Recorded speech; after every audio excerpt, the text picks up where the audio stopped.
Romain Gary – vienas ryškiausių 20 amžiaus prancūzų rašytojų, diplomatas, karo didvyris, 2 Goncourt premijų laureatas, žmogus, kurio gyvenimas buvo tarsi romanas.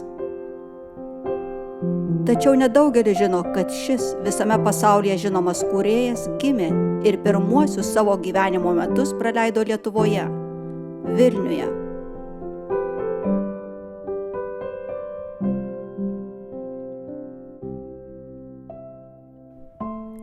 Tikrasis Romain Gary vardas buvo Roman Kacev. Jis gimė 1914 metais Vilniuje, tuometiniame Rusijos imperijos pakraštyje, žydų šeimoje. Vaikystę praleido įvairiakalbėje ir daugiakultūrėje aplinkoje, mieste, kuriame kartu gyveno žydai, lenkai, rusai ir lietuviai. Šis kultūrinis margumas neabejotinai suformavo jo pasaulėžiūrą ir tapatybę. Motina Mina Ovčinska buvo bene svarbiausias žmogus Romain Gary gyvenime. Ji buvo lenkų kilmės žydė, buvusi teatro aktorė, vieniša motina, turėjusi aiškią ir drąsią viziją. Jos sūnus turi tapti garsus.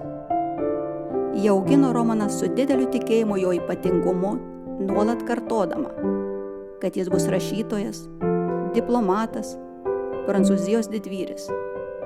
Šis motinos įsitikinimas tapo pagrindiniu varikliu jo visam gyvenimui.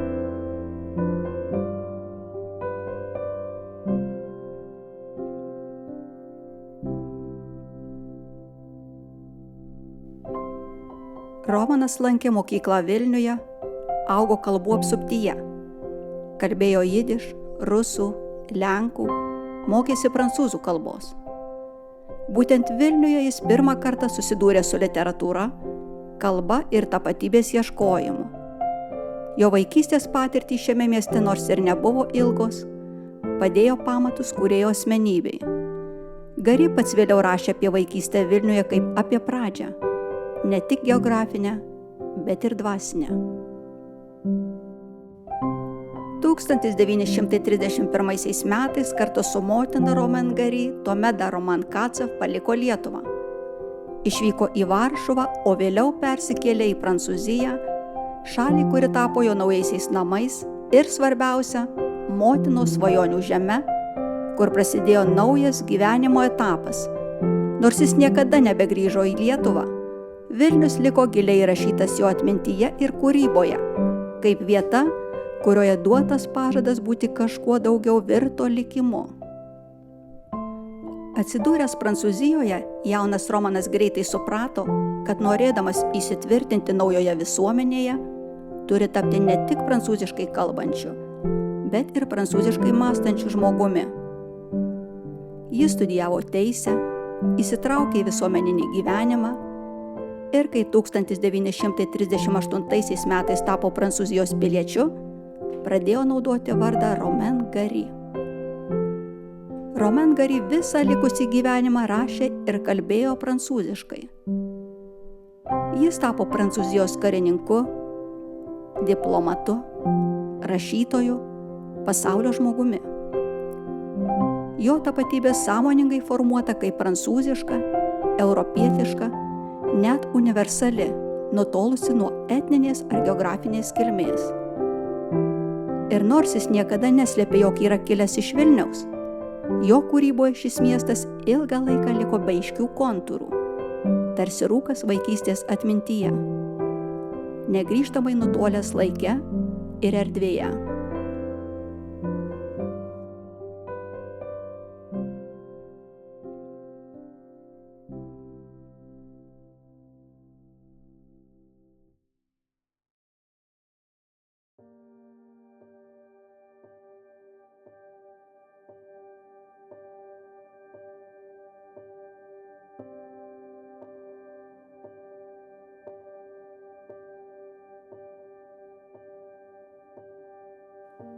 Romain Gary rašytojo kelią pradėjo 1945 metais, išleidęs pirmąją knygą Europietiškas auklėjimas. Tikrasis proveržis atėjo 1956 metais, kai romanas Dangaus šaknys laimėjo prestižinę Gonkūrų premiją. Tai buvo pripažinimas, kad Romain Gary ne tik talentingas autorius, bet ir žmogus, kuris įkūnija pokario Europos dvasinius ieškojimus. Šiame kūrinyje, kaip ir daugelį kitų, jis rašė apie humanizmą, viltį, kovą už žmogaus orumą.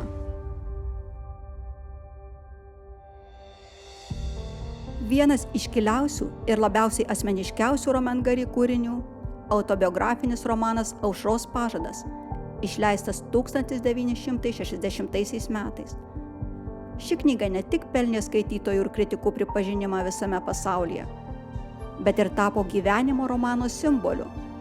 Istorija apie berniuką iš rytų Europos, kuriam motina pažadėjo didelį gyvenimą ir kuris, nepaisant visų kliūčių, tą pažadą išpildė.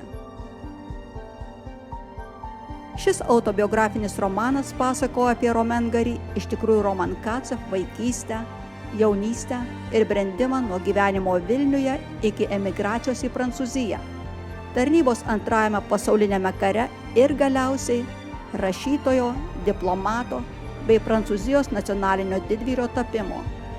Tačiau knygos esmė ne vien istorijoje. Jos centre stovi unikalus ir stiprus motinos ir sūnaus santykis, kuriame telpa meilė, auka, svajonė.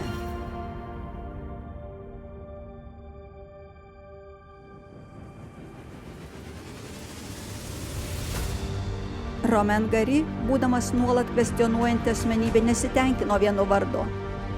1970 metais jis pradėjo rašyti kitus slapyvardžiu – Émile Ajar, siekdamas išvengti žinomumo naštos ir ištirti naujas kūrybos formas.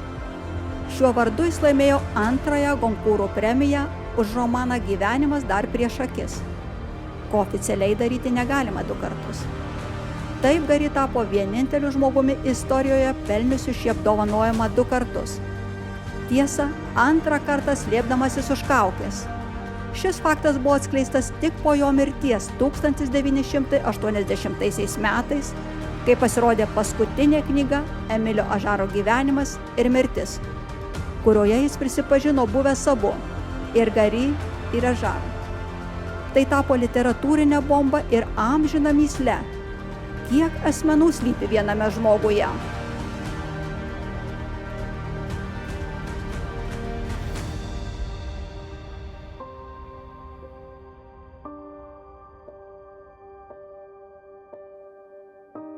Tapimas Romain Gary buvo ilgalaikis procesas. Tai nebuvo tik pavardės keitimas, tai tarsi literatūrinis, dvasinis, net politinis aktas. Gary parodė, kad žmogaus tapatybė tai ne likimo dovana, o kūrybos vaisius. Ir būtent todėl jis iki šiol išlieka toks įdomus ir artimas. Jis pasirinko, kuo nori būti, ir tapo tuo, nepaisant jokių ribų.